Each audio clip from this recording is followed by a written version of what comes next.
For making samples, there are a lot of different bag options that you can choose to use. These ones are 100 bags for $2 at Walmart. These are in the bead section at Walmart. There's also these little snack bags that you can use, and you can either put like a big,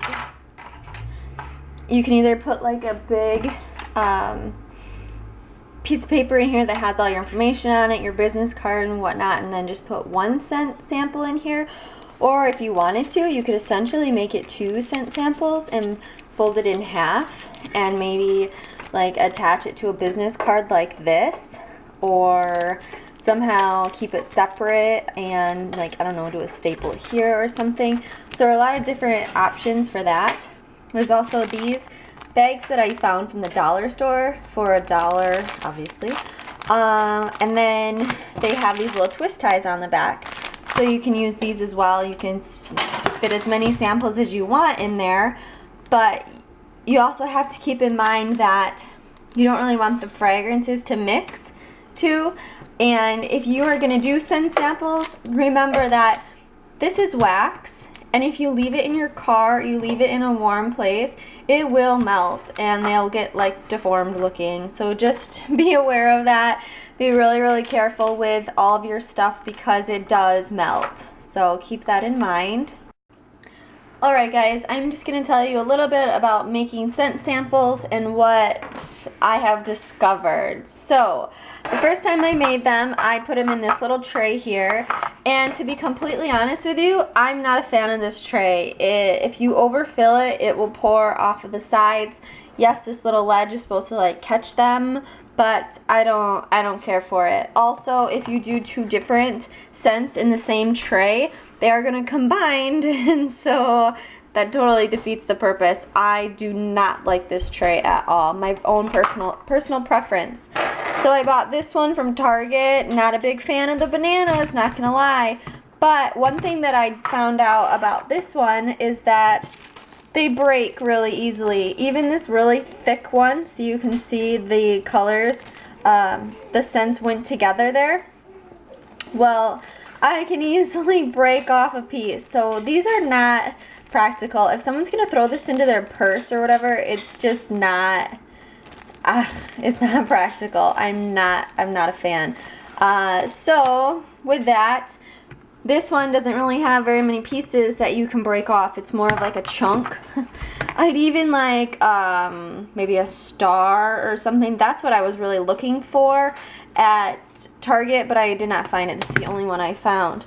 This does say that it is not microwave safe. So, what I've decided to do is sacrifice this little jar, and I'm going to put wax in here, melt it, and then I'm going to pour it in. That's what I'm going to attempt to do. Also, if you do decide to use one of these little candy making trays, I totally recommend that you put down paper towel or a paper bag, like rip it so it's like this big long piece over whatever work surface you are using.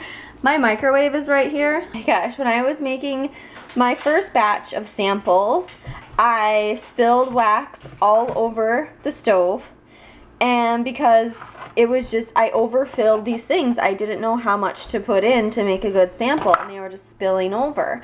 The second batch, so I cleaned everything up, and then the second batch I made, I took it out of the microwave, and it hit the side, and wax just spilled everywhere, all over again. So, very, very frustrating. It was not pleasant at all. If you do decide to use something like this, leave it in your microwave forever until they cool and harden.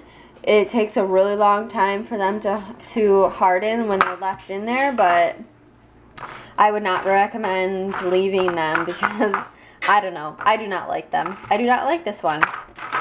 So we're going to go with this one, and we're going to go with pouring it and just see where that gets us. I'm going to use this Sonny and Cher because it's yellow and pretty and whatnot. So we're going to go ahead and get started here. So I'm just going to break off a couple cubes.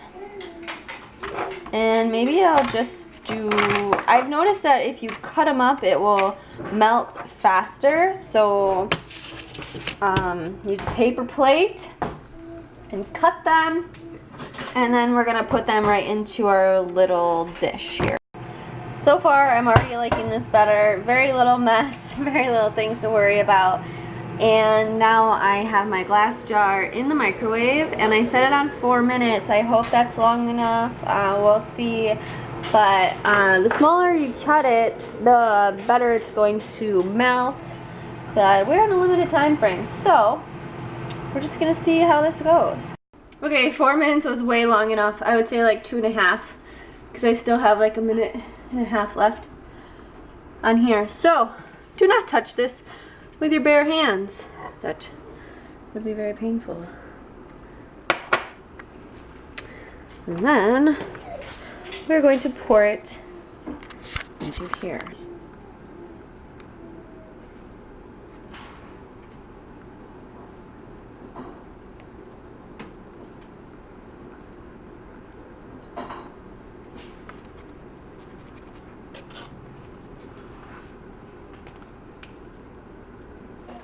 Then what I did was I took a butter knife and I actually scraped off all the stuff that I spilled along the side and just scraped them into the container.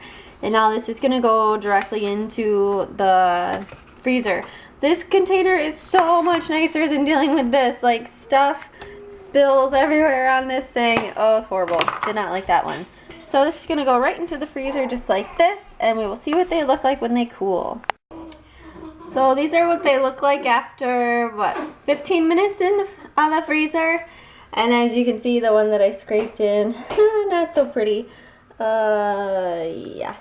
But these ones look really nice. So you can always, if they don't look good, you can pop them out and you can melt them again and start again. So depending on what they look like, I will probably do that. Or I can always give those to a family member, or I can keep them.